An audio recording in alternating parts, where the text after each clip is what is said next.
Okay, so we come to our fourth of the first four teachings of the Buddha. And this teaching is to cultivate a way of life. And it introduces what's called the eightfold path.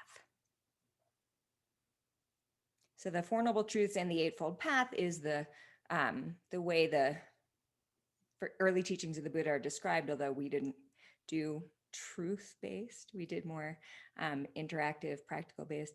The Eightfold Path makes up sort of the fourth truth. So over the next 8 sessions, we'll talk about each part of the Eightfold Path. But for today, let's look at the whole of the path and the sort of idea of cultivating this path in accord with the first 3 teachings that we've talked about so far. So a little overview of the path. And you hear about like the path, getting on the path. It's a very common way to talk about the Dharma, which is like the Buddhist teachings or this sort of direction in life, to consider yourself on a path. So the idea of this path, cultivating a way of life, is that it's an ongoing engagement with our lives. It's not about, and this is referring to certain things you'll hear in the yoga world and you'll hear in later Buddhism, it's not about transcending being a person. So you may or may not have that idea, but if you do, that's not what this is. And it's not about like becoming something other than a person. And it's not about transcending our lives and going somewhere else. And even though that may sound very much, of course not with what we've been talking about, but there are these ideas about there that's around there, out there, that somehow waking up is about sort of becoming a different thing and not self, all the stuff that you'll hear. And that's not what the Buddha talked about in the early teachings. It's about moment to moment engagement in our lives. So the Eightfold Path has 3 categories: attitude, ethics, and meditation. So this is very important to create a context for our practice, these 3 sort of angles. Lots of folks in the US or in the West just practice meditation, but they don't have the orientation of a skillful attitude or view, and they don't have an ethical framework taught along with the meditations. Like imagine you're just on an app and you just play, whatever it is, some calming meditation. It doesn't come with this sort of broader point of view. And I think that's how probably most people practice. I don't really know. So without that context, the practice of meditation alone could lull folks into a sort of unwholesome complacency of just becoming okay with things as they are, because that's what it might sound like just from the meditation instructions. Like I'm okay with things as they are, so I'm going to stop doing things to improve the world and myself. And this is a total misunderstanding of the intention for the practice. And there's a lot of controversy, I think, in the Buddhist world among teachers about whether it's actually good or bad that people randomly just meditate without this structure. Because, for example, mindfulness gets taught in the military to sharpshooters. Is that sort of a misuse of a peace teaching? And it gets taught in corporate environments so that people can be more effective, hedge fund managers or whatever. Pick your favorite. I used to work on Wall Street, so I'm not anti the finance world, but there are certainly things about it that are not ethical. I'm not there anymore. 2 years. I was gone by the time I was 23, but the fact that the teachings are taken out of the context that we're going to talk about and are just taught as these sort of train your mind, train your nervous system, could be problematic. That's one argument people make. And then my point of view personally is that, I don't know, teach people these things and they might look deeper. So I don't think it's bad. To me, it's kind of like power yoga in a gym. Do as much power yoga in the gym as you can. That's how I ended up there. And then here I am with you now. So you never know. You give someone a taste of something. To me, they might go deeper. So I don't personally have a problem, but they call it like mindfulness. Anyway, so that's the controversy I'm pointing to now. There's a book called mindfulness with that argument that's new, but the argument's not so new. So this orientation of a skillful attitude helps us to put the practice in a context of wisdom. Without an increase in understanding, Meditation will calm our system and make us more contented with things as they are. And that has value, total value, especially someone who has anxiety, someone who's depressed in certain circumstances. But the root Bud in Buddhism, means to wake up. And we're looking to develop sharp clarity about our habits and how we're perceiving and impacting the world. So calming is only one element of this equation. And with discriminating insight as our goal, in order to live well and to improve our lives, we need to develop our attitude and our view and our ethics.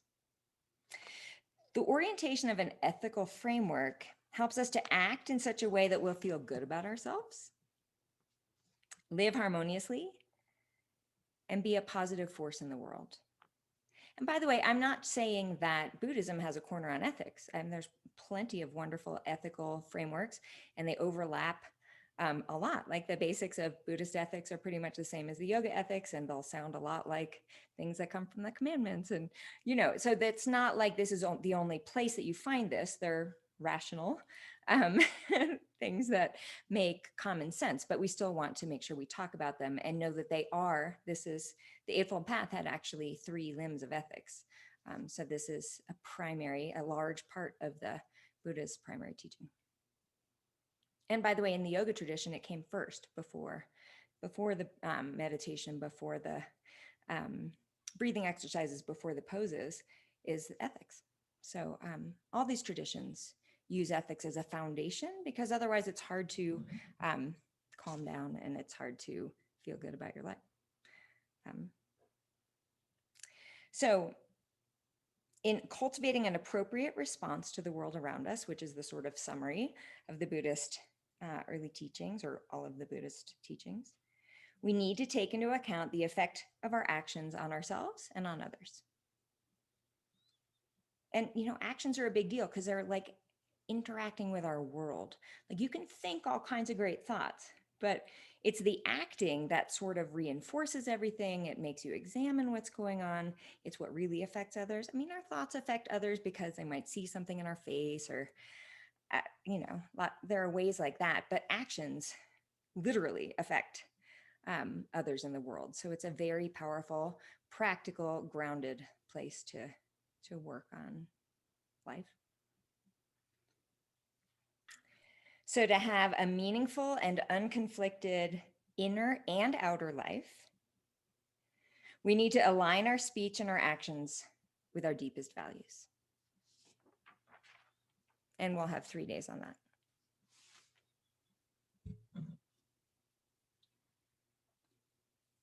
So the path is a positive feedback loop. It's the space that opens up when we interact with the world in a non-reactive way. That allows us to respond unconditioned by egoism, attachment, and fear. This gives us insight and wisdom into ourselves and the world, and helps us to view each moment as a unique and valuable experience, which is like an outcome of doing these practices.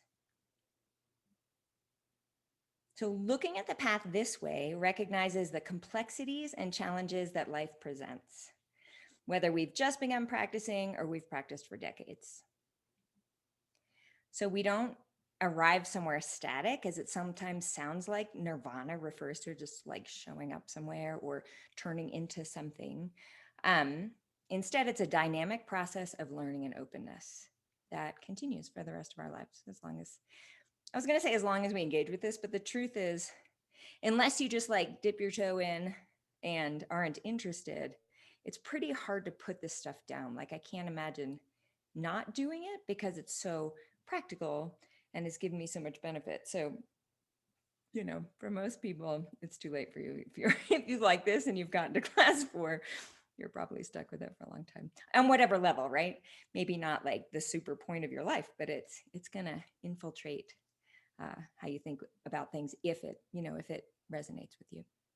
Not that it has to, of course. So in this way, nirvana is the basis of the path rather than the end point. Nirvana, if you remember, is the moments of stillness and clarity we talked about last time that make it possible for us to speak and act and see from a fresh perspective rather than in the clutches of reactivity and habit. So the goal of the path isn't to go somewhere else or be somewhere else, but to live in a way that we find deeply motivating and meaningful. So the fact that a path exists means that other people have walked it before you. And by following a path, you're keeping it in existence for others, right? You think of the mountains, right? You know? So there's a communal aspect to the teachings. Whether you're fortunate enough to have others to walk the path with you, as we do, being here today, um, there can be a sense of gratitude also for those who have led the way, and a sense of responsibility to those who come later, in whatever way that you feel that. So in this way, on a path, we're not alone. And then to flip this around a little bit, the Buddha described the path as a stream frequently, and the person who enters the Eightfold Path is described as a stream enterer. So you are now on the cusp of a stream entry in entering into these teachings. The Buddha described the stream entrant, and the reason I like using this in this way is I was taught in the Tibetan tradition first, stream entry meant seeing emptiness directly, which is a very specific meditation experience that then you sort of feel different, and now you're a different kind of person. And there are appealing things to the way that was taught to me, except that it makes you special, which then makes everyone else not. It's actually super problematic deep down, especially because it's a very specific experience that you may or may not have. And then so what if you don't have this experience?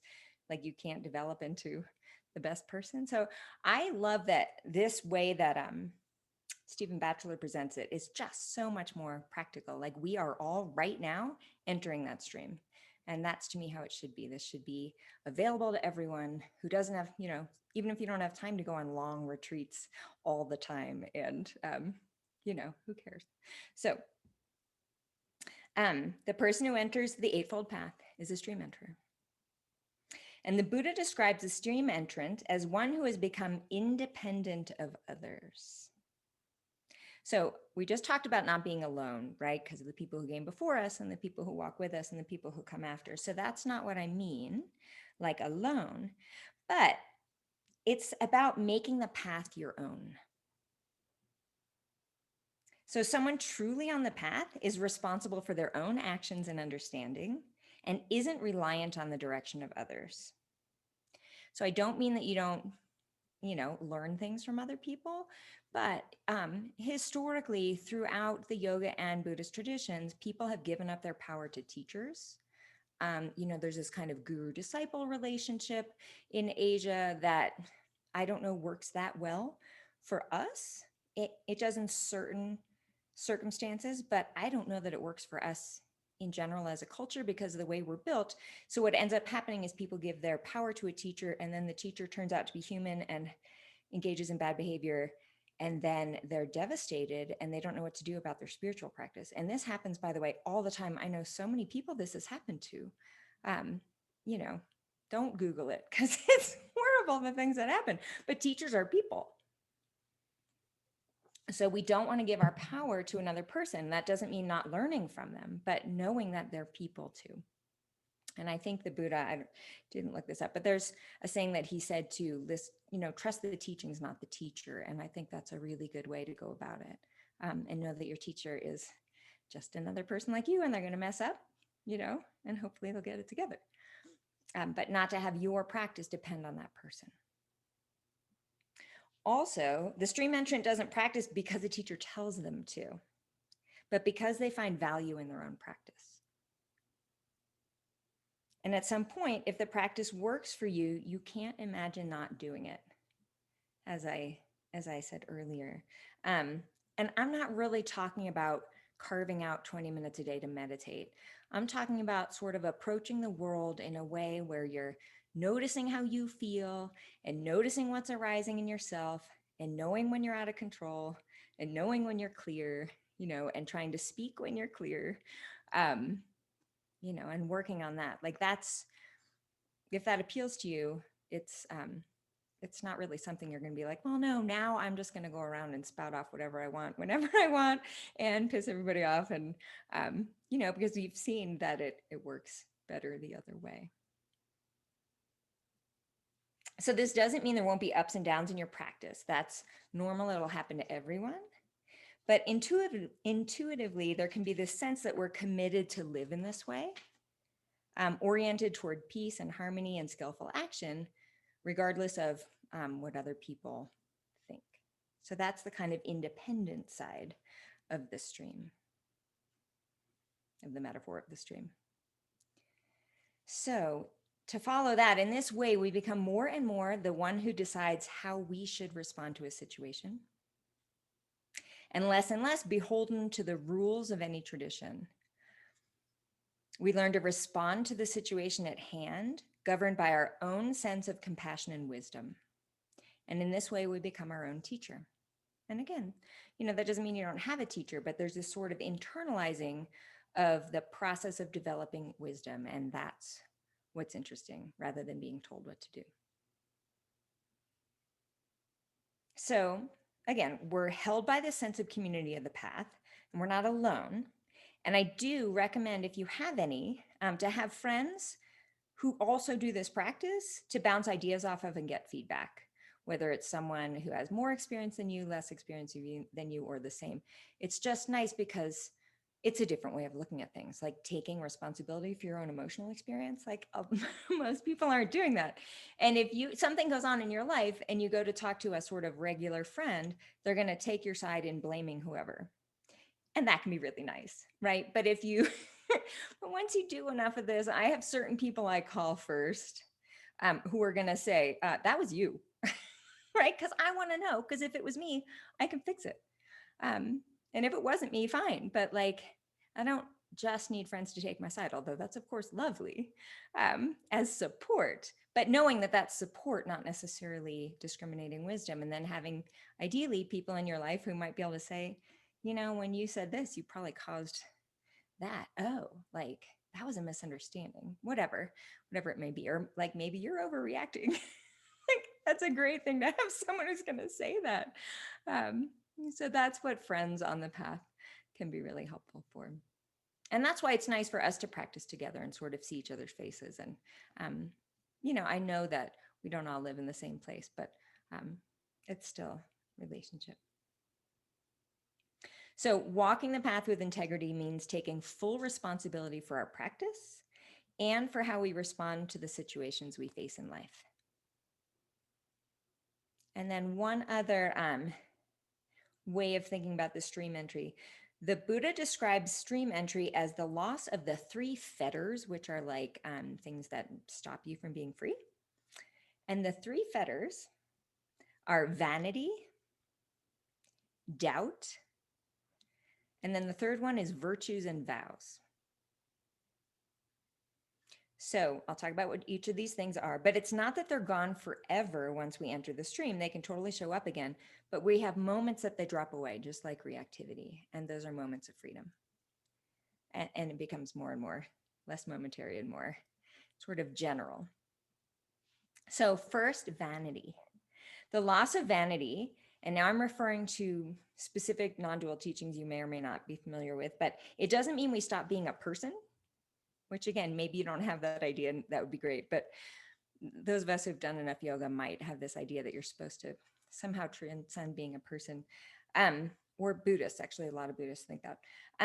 So the teachings, if you're into non-duality and no self, sometimes make it sound like you're supposed to stop being a person in some way. But the loss of vanity means that we're more honest. It means we're less prone to pretense, needing to pretend to be different than we are.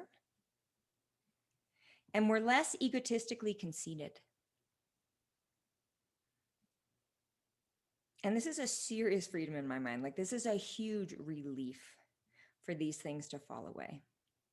This whole sense of like, what does everyone think of me? And, yeah, you want to do things, in such a way that other people won't think highly of you, but not because you want them to think highly of you, because they feel like they have integrity and wisdom and it feels good.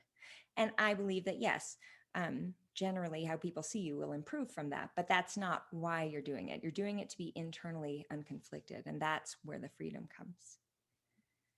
So we can have integrity in the world through our speech and our actions instead of being narcissistically concerned about how we look and are perceived all the time. So, and that frees up a whole lot of time, honestly, and energy, right? Seriously. So that's the first fetter that drops away. The second one is doubt. So doubt, when it's used here, is kind of like uncertainty about what you should do in life.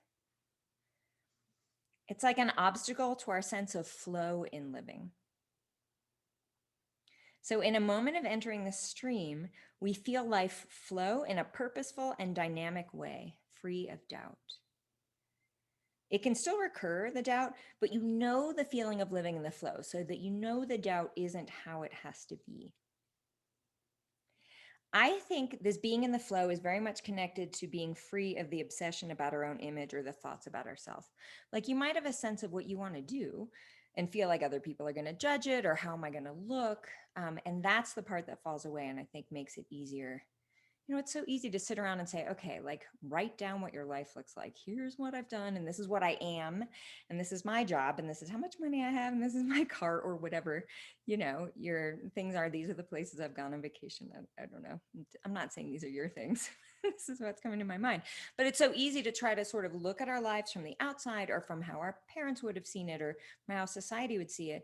And instead, move from inside what feels good, and that's to me the stepping into the flow is living how it actually feels good to us without that self-consciousness is a way you might describe that kind of thinking about how you appear or how you are and evaluating that from some external societal cultural mode. And I'm not saying it that we shouldn't take that into account ever, but you know when you run into like what's true for me isn't what's true for the world. And I mean, in my series of job changes, I just kept leaving anything that made money, having less and less security and less money. And it was fine with me. But my dad, when I got into Goldman Sachs at 21, my dad was like, that's what I, you know, might have done. He watches this stuff sometimes. So I don't know if I want him to watch this and hear this. Maybe he won't get to day 4. If you did, hi, sorry. Um, so, but I know that each time I made a job decision and quit some sort of great situation and backed myself into Veil and then into yoga and then into meditation, I'm sure it was like a little discouraging for him because he wants, you know, security for his daughter. I mean, just wants like the best for me, right? But he's been he's managed to be quite supportive of each stage, but I think there's always been like an adjustment period for him.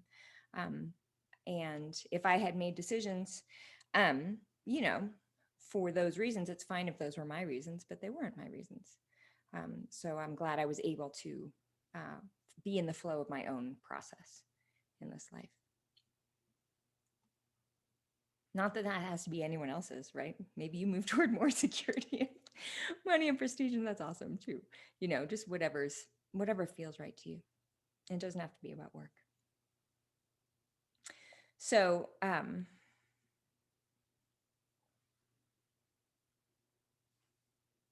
doubt. The third fetter. So we had loss of vanity, and then we had loss of doubt. And the third fetter that drops away, it's usually translated as rites and rituals, which always confused me because you're in these traditions and they teach you rituals, like maybe sitting down in a meditation cushion and watching your breath is a ritual. So why did that have to drop away? Stephen Batchelor actually translates it as virtues and vows. And this gets really interesting. So let's go with that because it makes more sense. And what he means is moral rules dropping away. Now, wait, we just said we're going to talk about moral, you know, ethics for 3 days. So what does it mean that moral rules drop away? What it means is, as we enter the path, which is going to include ethics, he's not saying that moral rules are bad, but he is saying that on this path, We're guided more by principles like compassion and wisdom than by set rules about how to act. He says, not all ethical situations can be responded to by looking up the right answer in a book, because every situation in life is unique and infinitely complex. So this is a critical part of an appropriate response to the world, is that,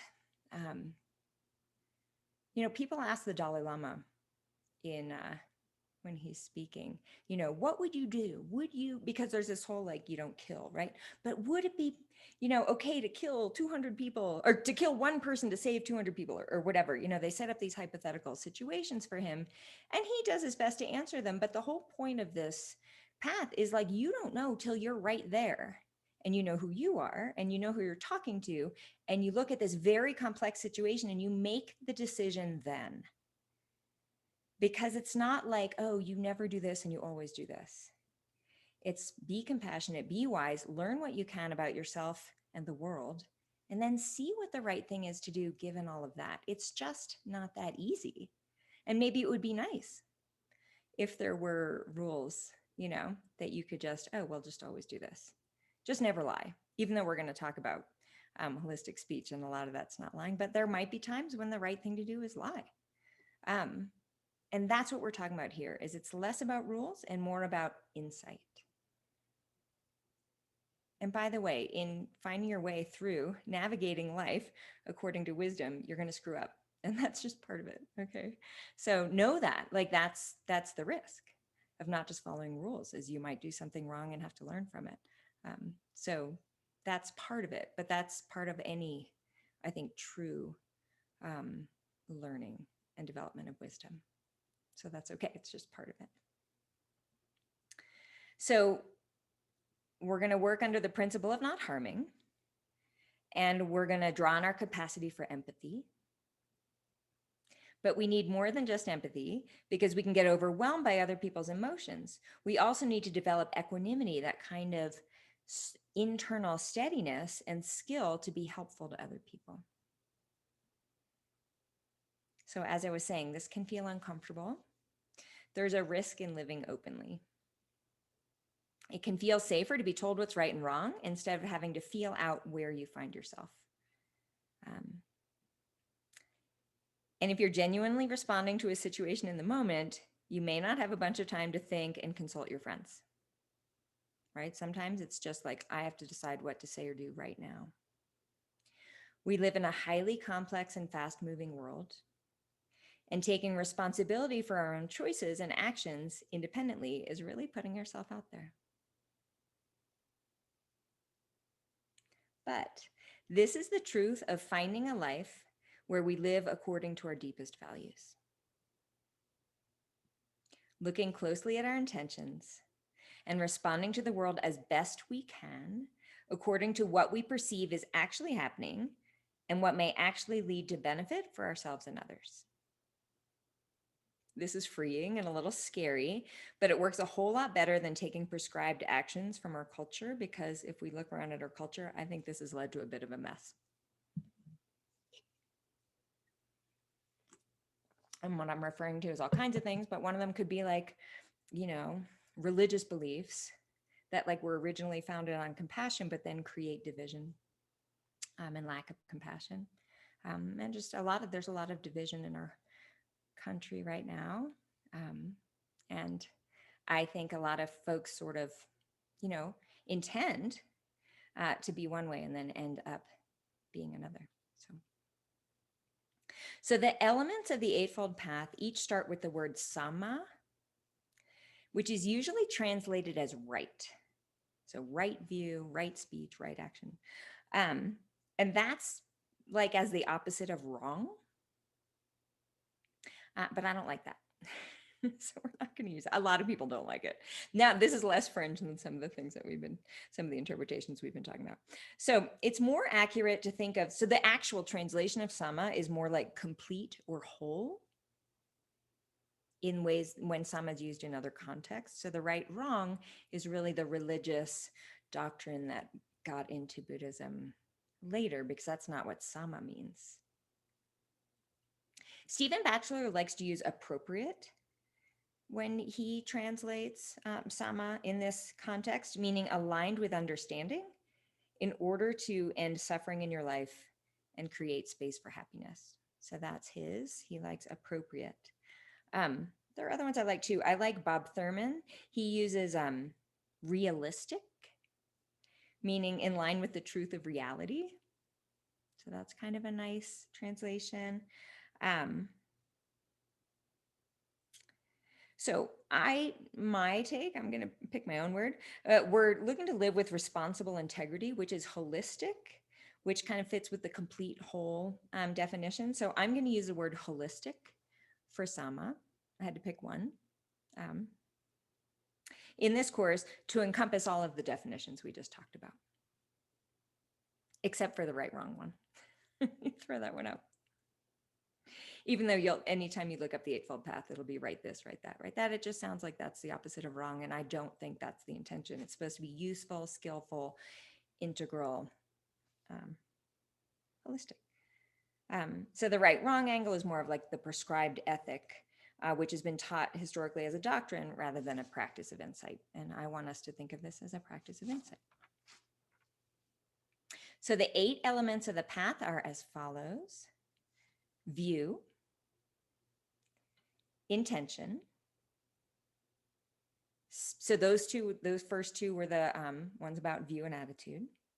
And then we have the 3 of ethics: speech, action, and livelihood. Livelihood gets its own one of the 8. And then 3 about practice: effort, mindfulness, and concentration.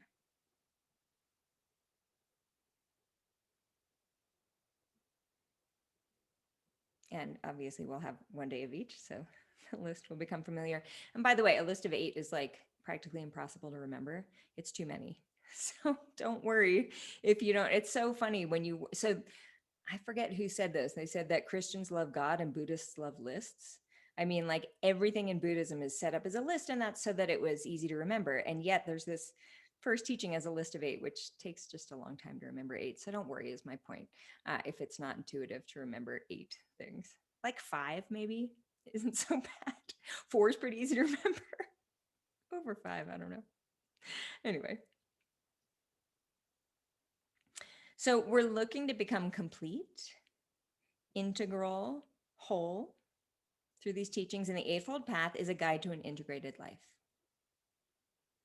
We want each of the aspects of our lives to come into harmony. So we don't want to behave one way at work and another way at home and another way when we orient ourselves toward our spirituality. And in doing, that's when people end up seeming, hypocritical or conflicted, is when that happens. And I'm not saying you don't have a different role at work than at home, but I mean, you don't want to sort of live with integrity and harmony at home and then go to work and just, kill people or whatever your job is, because that's your job. So it's fine. And then go back to feeling good about your life when you leave work, that sort of thing. So this bringing harmony, integrity, and wholeness into each aspect of our lives creates pervasive healing. And I love thinking of the word healing not as curing, not like fixing something, but as becoming whole. I love that definition. That what we're doing is becoming whole. We're not trying to fix anything.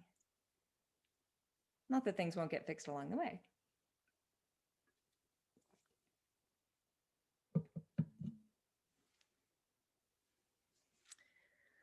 So the process of the path is one of cultivation. Consider it a creative process, and be as open-minded and interested in your development as you can. We're looking to refine and strengthen what we value, enhance our speech, actions, and work in the world in an integrated way so that we engage with the ongoing unfolding of a meaningful life. We aren't looking to arrive in a static place and be done, but to continually develop a sense of joy and a lack of inner conflict in living. And this isn't just for our own benefit, but rather for the benefit of the whole of which we are a part. So this is sometimes a smaller whole like your workplace or your family, but we also want to orient ourselves toward the larger whole of our community and the world in whatever way is appropriate, for you. So as mindfulness teachings have been spreading through all parts of our culture, which is super amazing and weird and surprising to me, we can take the broader context of the path into our practice and work toward a more compassionate and harmonious society. So I think the sky's the limit with the effects of these practices, again, even if they're being taught out of context in certain places. But my whole point for this course was to provide context for the practice so it doesn't feel disconnected from life, and so that so you have a sense of why you would do it and where it might take you. So while these are kind of lofty ideas, talking about a meaningful life, like sometimes I listen to myself say that. I'm like, does that sound, like I'm kind of out there, I don't know, talking about some idealized world? I think this is totally accessible if you think of it as a slow unfolding process. So there's absolutely no rush to be, in a different place on the path than you are right now. You can't rush your development or your understanding. This is a long-term commitment, should you choose to take it, to a better life and a better world. And to me, there's nothing more valuable. But try not to judge where you are at any one point, and rather to approach the process with curiosity, an open mind, and an open heart.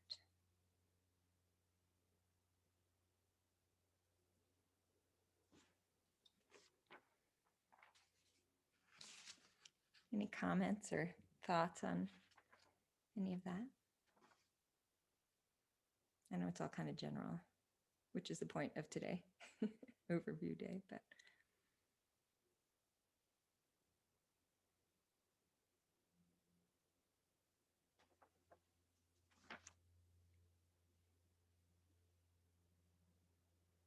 All right, let's do a little practice together.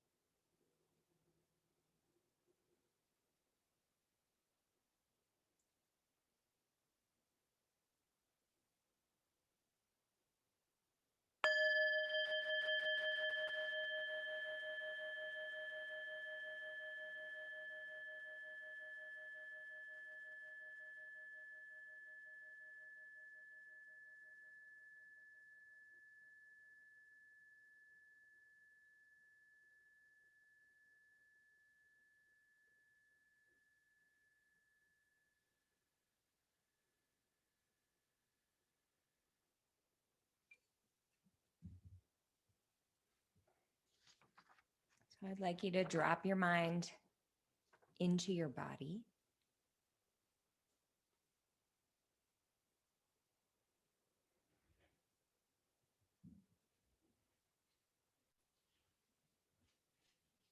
Feel your way around your body, getting to know how it feels right now.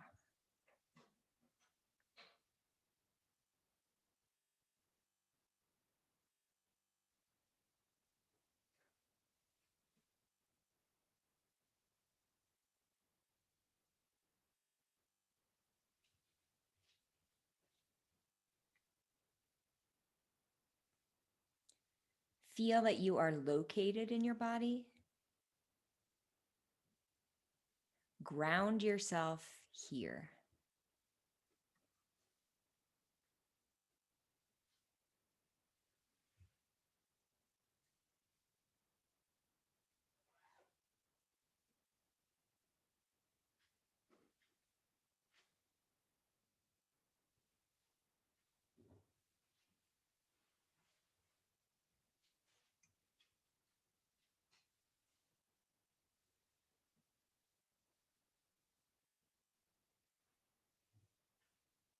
Relax the belly so that the breath settles into a natural rhythm.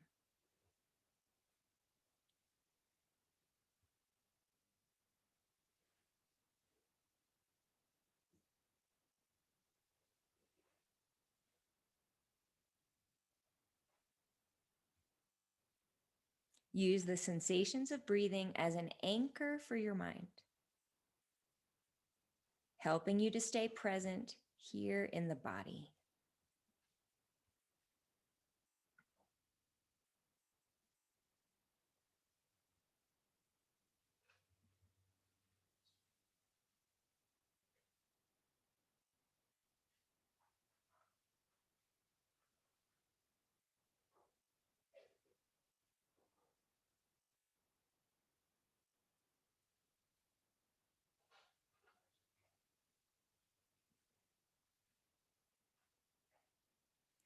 Cultivate a quality of alertness and clarity of mind while remaining relaxed.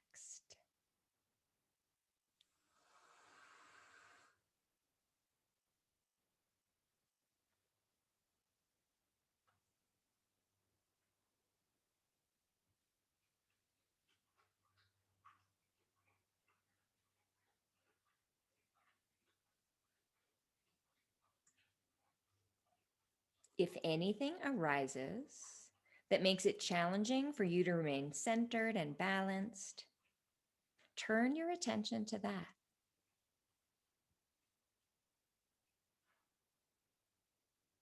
Let go of any content of thought in that situation. Don't focus on the story behind the experience. Instead, investigate your experience directly.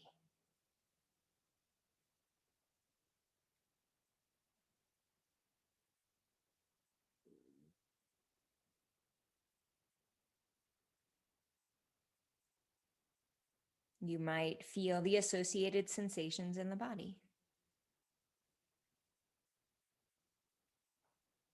Getting to know them in a relaxed way. Be curious.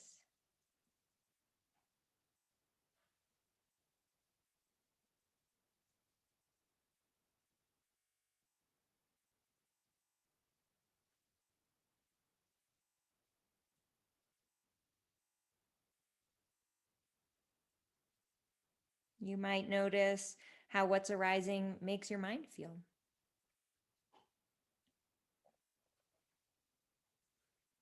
Become familiar with this mental state in a relaxed and open-minded way.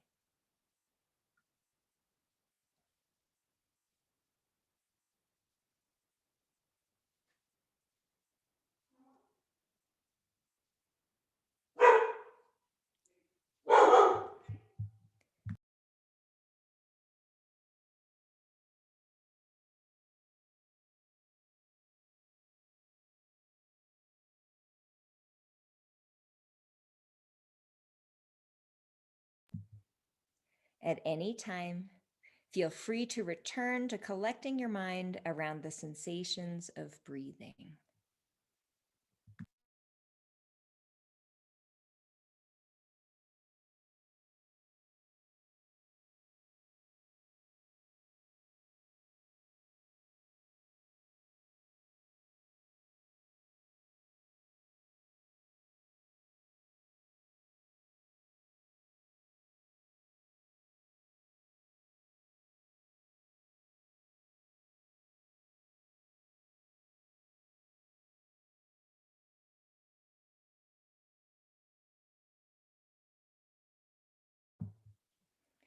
Cultivate the ability to be clear about your experience, whatever is arising.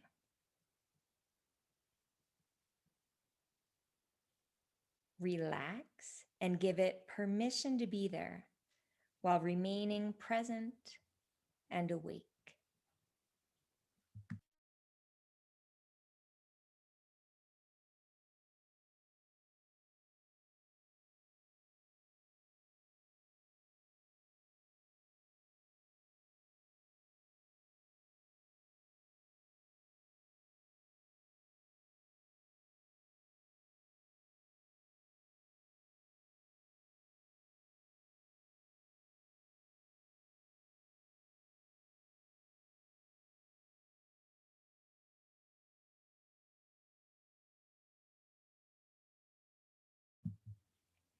Instead of identifying with or being the content of your awareness, practice knowing your experience in a friendly and caring way.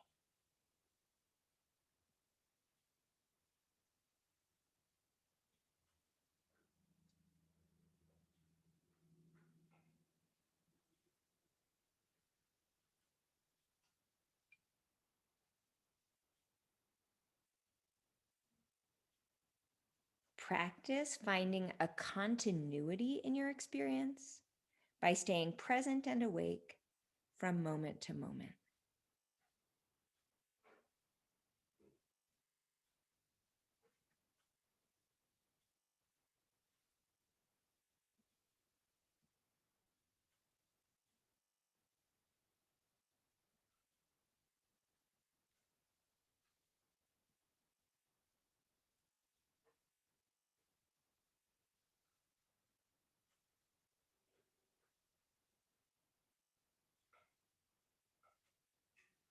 Try not to judge what's arising in your experience.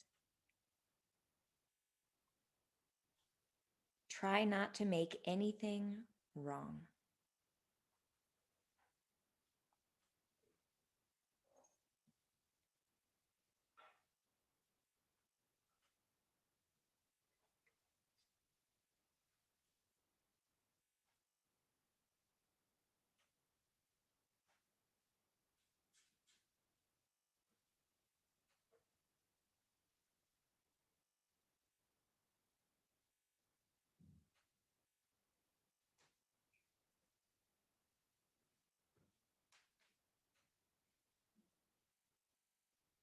And then I thought we would repeat the exercise we did at the end of our last meditation. So you could give it another shot and just see. So remember, I'm going to give you a question to ask, but you're not going to answer the question. The idea is for the question to provoke an experience. So you drop the question into the mind and sort of see the felt sense of what arises. So please ask yourself the question, what is here if nothing needs fixing?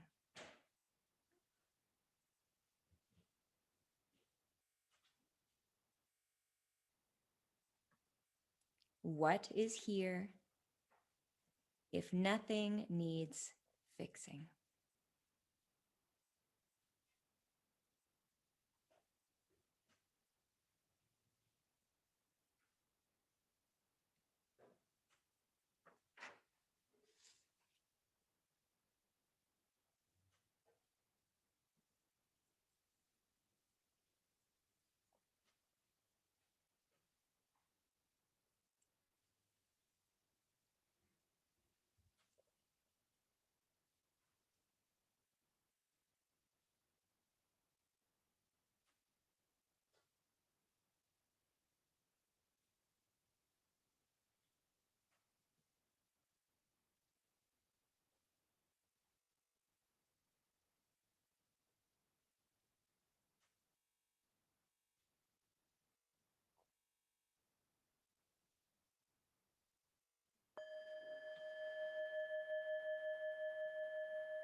So any thoughts, comments, questions, arguments?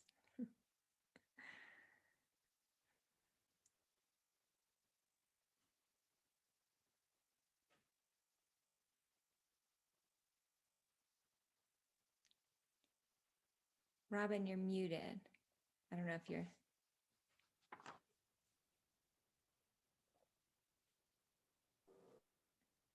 Oh, just that I tried it again this morning, the same meditation, and I found the tears flowing. Um, So, yeah, I mean, it was just a very powerful idea that, wow, nothing needs fixing, you know? I mean, I guess it felt good that nothing needed fixing. So, yeah. Yeah. And today, when we just did it again, it just was peaceful. I didn't feel all that emotion again. It was just more peaceful. Interesting. Mm-hmm. And again, I'm not saying that there's nothing we can improve in the world. Um, it's designed to create the experience of peace and to say, like, oh my gosh, how much time do I spend fixing? Like, yeah, there are things we can shift and improve, but like we don't have to obsessively, fix everything and fix ourselves. Um, yeah.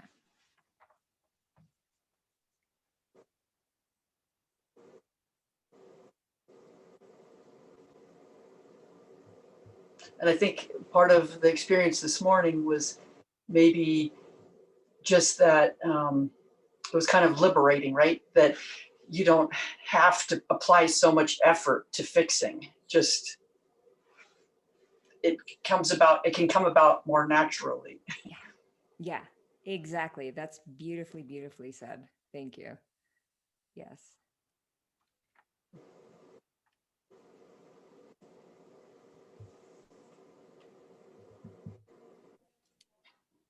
I definitely had a better experience. I immediately just saw kids playing in the streets and no one was afraid and everyone was collaborating. I don't know. It's really nice. Beautiful. Thank you for doing it again. Yeah. Good. Thanks.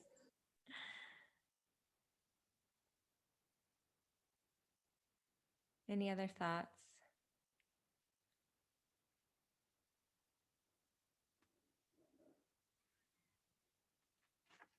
Okay. So your first quote, a little bit, couple paragraphs from a book. This is from Zorba the Greek.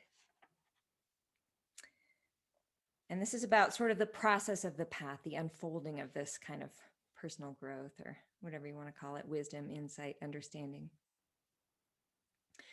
I remember one morning when I discovered a cocoon in the back of a tree, just as a butterfly was making a hole in its case and preparing to come out.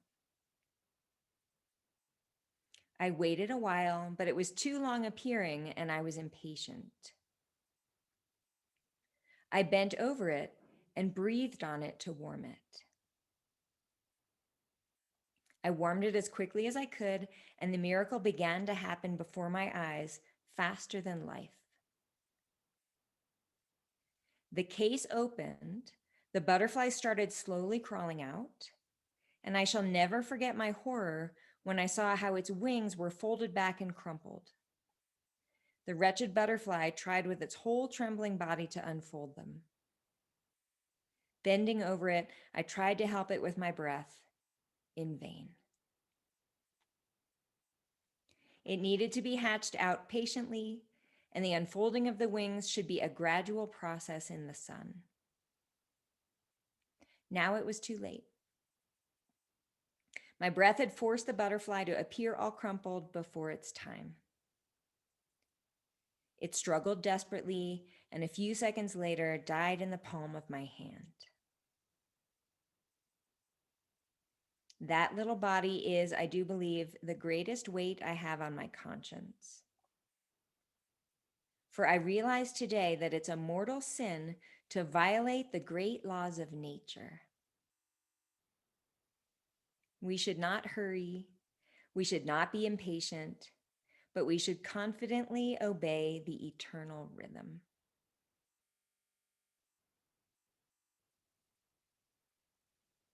And then one more. This is from Thomas Merton. Do not depend on the hope of results.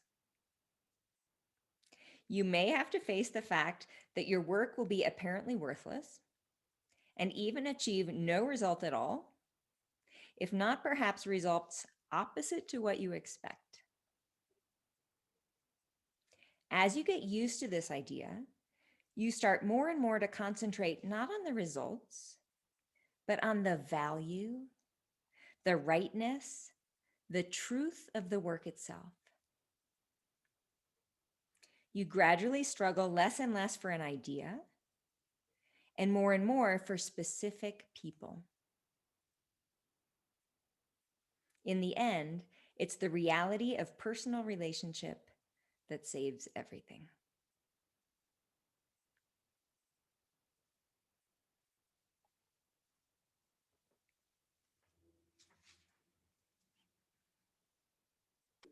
Wait, will you send me that one?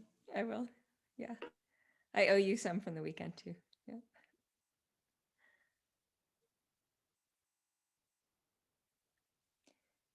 Thank you so much. I will see you on Monday and we will begin the Eightfold Path. Thank you.